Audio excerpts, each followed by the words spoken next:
नमस्ते, मी गणेश खडकर एज्युकल्चरमध्ये तुमचं स्वागत करतो।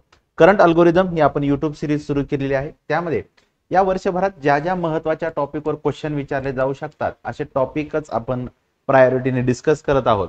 आणि त्यामध्ये आज आपला जो टॉपिक आहे तो आहे सागरी सीमा नवीन आकडेवारी। रिसेंटलीच गृह मंत्रालयानं नवीन आकडेवारी पब्लिश केलेली आहे। मग जिओग्राफीच्या अँगलने याच्यावर आपल्याला क्वेश्चन विचारला जाऊ शकतो, करंट मध्ये पण विचारला जाऊ शकतो, म्हणून आज आपण ते डिस्कस करणार आहोत। पहा, जी आपल्या देशाची सागरी सीमा होती तुम्हाला माहिती आहे, जवळपास 9 राज्य आहेत। ज्या 9 राज्यांना सागरी सीमा आहे। 4 केंद्रशासित प्रदेश आपल्याला माहित आहेत की ज्यांना सी बॉर्डर आहे। ठीक आहे, मग आता ती जुनी आकडेवारी होती ना, आपण इतके दिवस सगळे वाचत आलेलो आहोत की भारताला 7516 इतक्या लांबीचा समुद्र किनारा आहे। ठीक आहे, आणि ही आकडेवारी 1970 पासूनची कायम होती आपल्याला।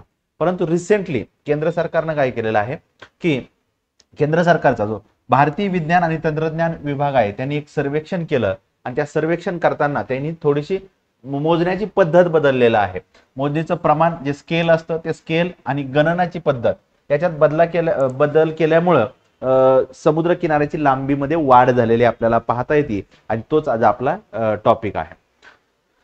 29 एप्रिल 2025 ला केंद्रीय बंदरे, नौवहन आणि जलमार्ग मंत्रालयानं ही आकडेवारी पब्लिश केलेली आहे। परंतु ही आकडेवारी पब्लिश करण्याचं जे फायनल आहे ते केंद्रीय गृह मंत्रालयाकडे आपल्याला राहता येतं। जी आकडेवारी पब्लिश केली जाते ती केंद्रीय गृह मंत्रालयाद्वारे, हे लक्षात ठेवा। आतापर्यंत आपण हे वाचत आलेलो आहोत की 7516 किलोमीटर इतकी लांबीची भारताचा समुद्र किनारा आहे। परंतु आता ह्या नवीन केलेल्या बदल मुळे भारताचा सध्याचा समुद्र किनारा किती झालेला आहे? 11098.81 किलोमीटर। लक्षात ठेवा आकडा 11098 किलोमीटर हा रिसेंटचा आकडा आहे। याच्यावर आपल्याला क्वेश्चन येण्याची खूप जास्त शक्यता आहे। म्हणजे किती किलोमीटरनी वाढ झालेली आहे? तर जवळपास 3582 किलोमीटर इतकी वाढ झालेली आपल्याला पाहता येते। आणि पर्सेंटेज मध्ये बघितलं तर जवळपास 47.6% इतकी वाढ झालेली आपल्याला पाहता येते। त्यामुळे हे आकडे आपल्यासाठी महत्त्वाचे आहेत। इथं आपल्याला क्वेश्चन तयार होतोय। 7516 कधीपासून होती? तर 1970 पासून। मग हे भारताचं झालं। मग महाराष्ट्राचं काय आहे? महाराष्ट्राचं आपण वाचत आलेलो आहोत की 720 किलोमीटर लांबीचा समुद्र किनारा आपल्याला पाहता येतो। परंतु त्याच्यात सुद्धा वाढ झालेली आहे, 158 किलोमीटरची वाढ झालेली आहे। आणि आता महाराष्ट्राची सागरी किनाऱ्याची लांबी जी आहे 877.98, म्हणजे राऊंड फिगर आपण 878 म्हणूया। ठीक आहे, 878 इतका महाराष्ट्राचा समुद्र किनारा आहे। हा भारताचा आहे आणि हा महाराष्ट्राचा आहे, हे आकडेवारी लक्षात ठेवायची। मग इतर राज्याच्या बाबतीत काय झालंय ते पण आता आपण पाहणार आहोत। पहिल्यांदा त्यापूर्वी जे कोणी नव्याने अभ्यास करतायत त्यांच्यासाठी भारतातले 9 राज्य आहेत ज्यांना समुद्र किनारा आहे। सर्वात जास्त गुजरातचे आपल्याला पाहता येते। 2 नंबरला महाराष्ट्र आहे, 3 नंबरला कर्नाटक आहे, इथं गोवा दिलेला आहे 4 नंबरला, केरळ 5 नंबरला, तामिळनाडू 6, आंध्र प्रदेश 7, ओडिशा 8 आणि वेस्ट बेंगॉल 9। पहिल्यांदा हे लक्षात ठेवा। वेस्ट साइडला 5 राज्य आहेत, ईस्ट साइडला 4 राज्य आपल्याला पाहता येतात। गोवा लहान आहे पण तोही लक्षात ठेवा। ठीक आहे, 9 राज्य आहेत आणि केंद्रशासित प्रदेश आहेत 4। अंदमान निकोबार आपल्याला पाहता येतो, लक्षद्वीप पाहता येतं, त्याच्यानंतर इथं दमन दीव आहे। ठीक आहे, आणि जे पॉंडिचेरीचे 2-3 भाग आहेत त्यात कराईकल, माहे आणि आंध्र प्रदेश मधलं यानम, अशा 3 ठिकाणी जे मेन पॉंडिचेरी आहे त्याच्यापेक्षाही कराईकल, यानम आणि माहे या 3 ठिकाणाला समुद्र किनारा आपल्याला पाहता येतो। इथं आपल्याला क्वेश्चन तयार होऊ शकतो। आता इथं मुद्दाम हे घेतलेलं आहे की कोणत्या राज्याच्या समुद्र किनारीला काय नाव आहे, हे पण याच्या आधी पण आपल्याला क्वेश्चन विचारलेले आहेत। आज आपल्याला मुद्दा निघालाय तर आपण ते पाहून ठेवा। इथं गुजरातचं प्लेन आहे। ठीक आहे, हा कच्छ आपल्याला पाहता येतो, काठीवाड रिजन आपल्याला पाहता येतो। महाराष्ट्राच्या बाबतीत कोकण किनारा आपण पाहता येतो, केरळच्याला मलबार कोस्ट म्हणतात, हे तुम्हाला माहितच आहे। तामिळनाडू कोरोमंडल कोस्ट म्हटलं जातं। इथं नॉर्दर्न सरकार हा एक जिल्हा आहे आणि ओडिशाला उत्कल प्लेन म्हटलं जातं। हे जे काही त्यांचे वेगवेगळे नाव आहेत ते आपल्याला इथं आहेत, ते एक लक्षात ठेवा या निमित्तानं। आता ही जो काही रिसेंटली आकडेवारी पब्लिश केलेली आहे त्या रिपोर्ट मधलीच ही आकडेवारी तुम्हाला पाहता येईल। लेंथ ऑफ कोस्टलाईन ऑफ इंडिया हे इथं लक्षात ठेवा। इथं 13 दिलेले आहेत 9 राज्य आहेत, इथपर्यंत राज्य दिलेले आहेत.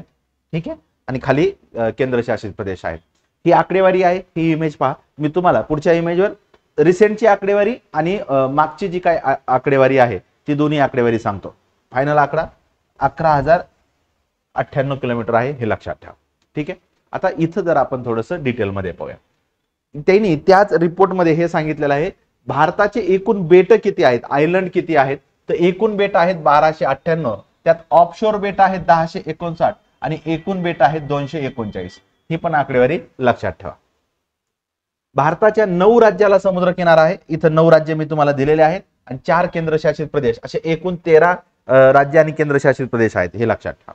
आता आपण काय करू, राज्यानुसार काय सध्याची जी नवीन आकडेवारी आलेली आहे 29 एप्रिल 2025 ची ते आपण पाहूयात.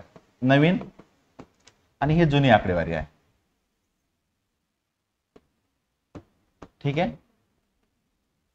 पहा गुजरात त्यावेळेस पण 1 नंबरला होतं, आजही 1 नंबरला आहे. गुजरातचा समुद्र किनारा आहे 2340 किलोमीटर. ठीक आहे, आणि जुना जो होता तो होता 1214 किलोमीटर. ठीक आहे, राऊंड एकच आकडा आपण लक्षात ठेवू.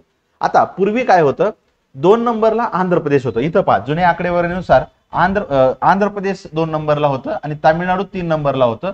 परंतु नवीन आकडेवारीमुळे तामिळनाडू 2 नंबरला आलेला आहे, 1068 किलोमीटर आपल्याला पाहता येतो, आणि आंध्र प्रदेश 1053 हे पाहता येतो. हा बदल झालेला आहे. 1 नंबरला गुजरात, 2 नंबरला तामिळनाडू, 3 नंबरला आंध्र प्रदेश. जुन्या आकडेवारीनुसार 1 नंबरला गुजरात, 2 नंबरला आंध्र प्रदेश, 3 नंबरला तामिळनाडू होतं, हे लक्षात ठेवा. महाराष्ट्राच्या बाबतीत पहा, जुना आपला आकडा 720 चा आहे, नवा आकडा 878 राऊंड फिगर कन्सिडर करू. पश्चिम बंगालचे थोडेसे आकडेवारी वेगळी आपल्याला पाहता येते. पश्चिम बंगालचा जुना जो समुद्र किनारा होता किंवा सागरी सीमा होती ती होती 157 किलोमीटर, आणि यामध्ये जवळपास 357 किलोमीटर 357% इतकी वाढ झालेली आहे. आणि 157 वरून आता किती झालेला आहे, 721 किलोमीटर इतक्या लांबीचा सागरी सीमा पश्चिम बंगालची झालेली आहे. ती आकडेवारी थोडीशी वेगळी आहे, त्यामुळे पश्चिम बंगालमध्ये आपल्याला विचारलं जाऊ शकतं. केरळच्या बाबतीत पहा, केरळच्या बाबतीत 569 इतकं जुन्या आकडेवारी होती आणि नवीन आकडेवारी आहे 600 किलोमीटर.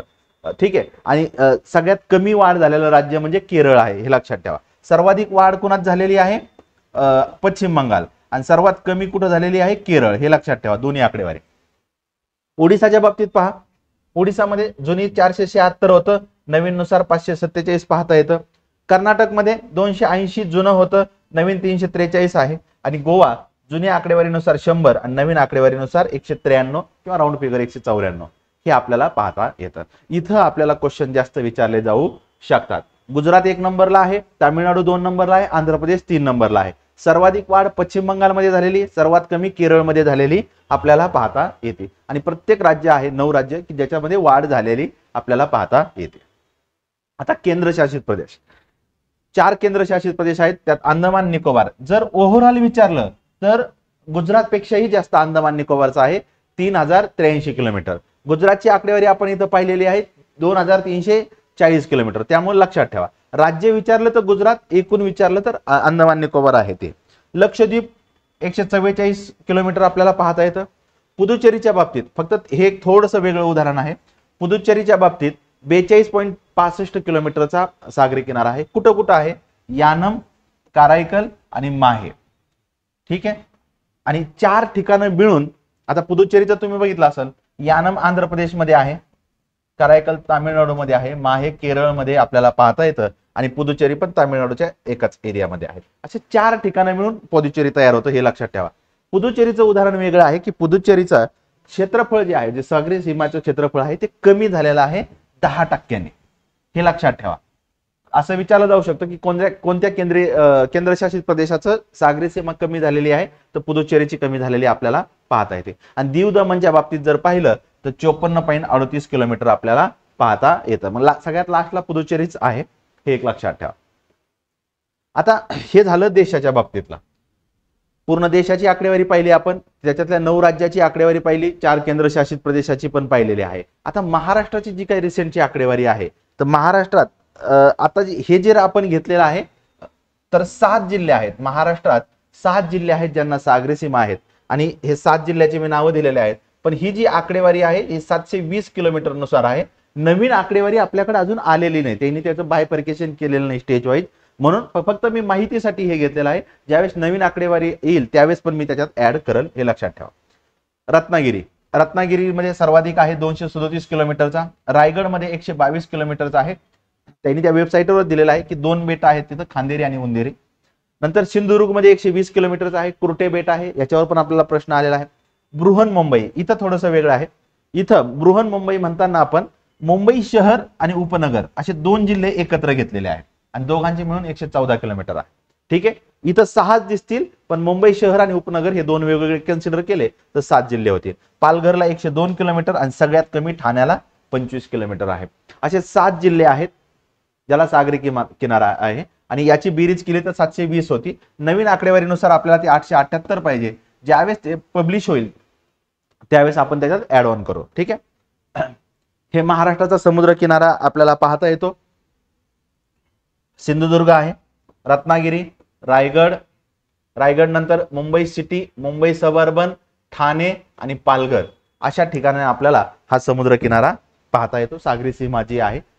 अशा प्रकारे जो सागरी सीमेची नवीन आकडेवारी आहे त्याच्या आधारे आपण हे लेक्चर तयार केलेलं होतं.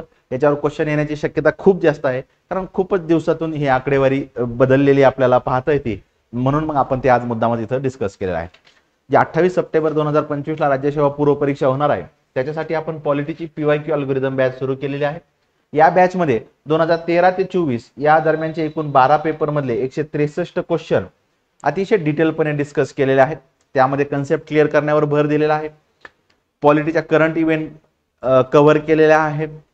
त्याच्यानंतर काही निमॉनिक ट्रिक्स सांगितलेल्या आहेत, महत्वाचे आर्टिकल, घटना दुरुस्त्या पण सांगितलेल्या आपल्याला पाहता येतात. आणि ही बॅच एज्युकल्चरच्या ॲपवर तुम्हाला अवेलेबल आहे. या बॅचचा डेमो व्हिडिओसाठी हा QR कोड स्कॅन करा आणि काही प्रश्न असतील तर स्क्रीनवर दिलेल्या नंबरवर तुम्ही कॉन्टॅक्ट करू शकता. आज आपल्या करंट अल्गोरिदमच्या लेक्चरमध्ये आपण इथं थांबूयात. पुढच्या वेळेस पुन्हा नवीन विषय घेऊन भेटूयात. थँक्यू.